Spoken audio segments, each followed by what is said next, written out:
Hello दोस्तों, ubiquitous study में आपका स्वागत है। आज की करंट न्यूज है।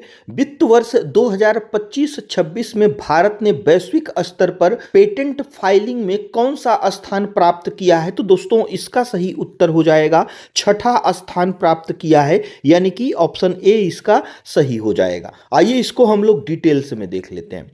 दोस्तों वित्त वर्ष 2025-26 भारत के बौद्धिक संपदा इतिहास में एक स्वर्णिम अध्याय के रूप में दर्ज हुआ है।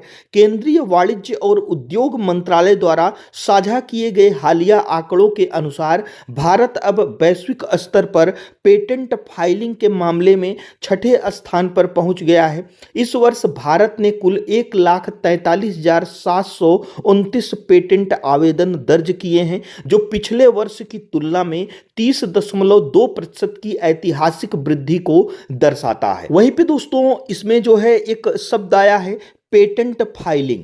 तो इसको समझने से पहले हम लोग समझ लेते हैं कि पेटेंट का मतलब क्या होता है। तो दोस्तों पेटेंट का मतलब क्या होता है? तो यह एक बौद्धिक संपदा अधिकार। बौद्धिक संपदा अधिकार का मतलब क्या होता है? इंटेलेक्चुअल प्रॉपर्टी राइट, यानी कि आईपीआर। यानी कि आप अपने बुद्धि की क्षमता के अनुसार कोई भी चीजें अगर आप सोचकर उसका आविष्कार किए हों, यानी कि अपनी बुद्धि से अपने दिमाग से जो है उसको बनाए हो, तो वही बौद्धिक संपदा अधिकार होता है। यदि आपने कोई ऐसी मशीन, दवा या तकनीक बनाई है जो दुनिया में पहले नहीं थी, तो आप उसे पेटेंट करवा सकते हैं। अब पेटेंट करवाने से क्या होगा? तो दोस्तों इसमें सबसे पहले आपको जो है सुरक्षा मिलेगी, यानी कि कोई दूसरा व्यक्ति आप जो आविष्कार किए हैं, आपकी अनुमति के बिना आपके आविष्कार को ना बना सकता है, ना बेच सकता है और ना ही उसका उपयोग कर सकता है। यानी कि इनमें से कोई भी चीज अगर करना है तो उसको आपसे परमिशन लेनी पड़ेगी। दूसरा लाभ क्या है? तो इसमें व्यावसायिक लाभ मिलेगा, यानी कि पेटेंट होने के बाद आप अपनी तकनीक को किसी कंपनी को बेच सकते हैं या लाइसेंस देकर रॉयल्टी कमा सकते हैं, यानी कि उसके बदले जो है आप पैसे ले सकते हैं। वहीं पे प्रोत्साहन, यह आविष्कारकों को नई चीजें बनाने के लिए प्रेरित करता है, क्योंकि उन्हें पता होता है कि उनकी मेहनत सुरक्षित है। कहने का मतलब यह है कि आप किसी भी ऐसी मशीन या दवा या तकनीक का आविष्कार करते हैं तो सरकार उसके प्रति जो है आपको एक सुरक्षा देती है कि अगर आप कोई भी चीज का आविष्कार किए हैं तो बिना आपके परमिशन के कोई भी इसको इस्तेमाल नहीं कर सकता है, और इसको ना इस्तेमाल करने की एक जो है समय सीमा है। भारत सहित अधिकांश देशों में एक पेटेंट 20 वर्षों के लिए वैध होता है। इसके बाद वह पब्लिक डोमेन में आ जाता है, यानी फिर कोई भी उसका जो है उपयोग कर सकता है। अब हम लोग समझ लेते हैं पेटेंट फाइलिंग। अब यह जो है आप लोगों को अच्छे से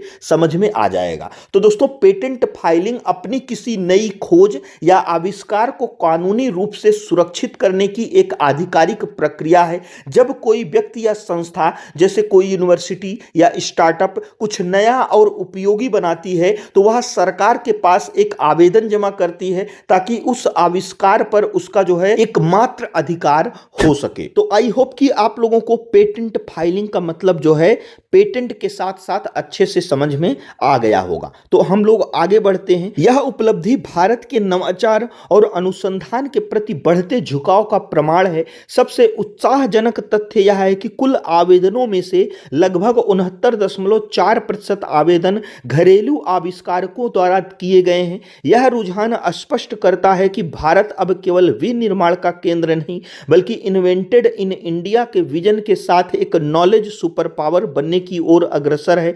पेटेंट इकोसिस्टम में आई इस तेजी के पीछे सरकार द्वारा प्रक्रियाओं का सरलीकरण, डिजिटल फाइलिंग और स्टार्टअप्स को शुल्क में दी गई 80% तक की रियायतें प्रमुख कारण है। वहीं पे दोस्तों अगर हम क्षेत्रीय स्तर पर बात करें, क्षेत्रीय स्तर पर तमिलनाडु 22,995 आवेदनों के साथ शीर्ष पर रहा, जबकि कर्नाटक और महाराष्ट्र ने भी उत्कृष्ट प्रदर्शन किए। कहने का मतलब यह है कि जो तमिलनाडु है है वह दोस्तों पेटेंट कराने के मामले में जो आवेदन पड़े हैं सबसे ज्यादा तमिलनाडु राज्य से पड़े हैं, फिर दूसरे नंबर पर कर्नाटक है, फिर तीसरे नंबर पर महाराष्ट्र है। और अगर हम इसमें उत्तर प्रदेश की बात करें तो उत्तर प्रदेश भी दोस्तों टॉप 10 राज्यों में जो है अपना जो है स्थान बना चुका है और यह पिछले सालों से लगभग 4 गुना अधिक पेटेंट फाइलिंग कराने में जो है आगे बढ़ा है। इसी प्रकार से तकनीकी क्षेत्रों में कंप्यूटर विज्ञान, मैकेनिकल और केमिकल इंजीनियरिंग नवाचार के मुख्य केंद्र रहे।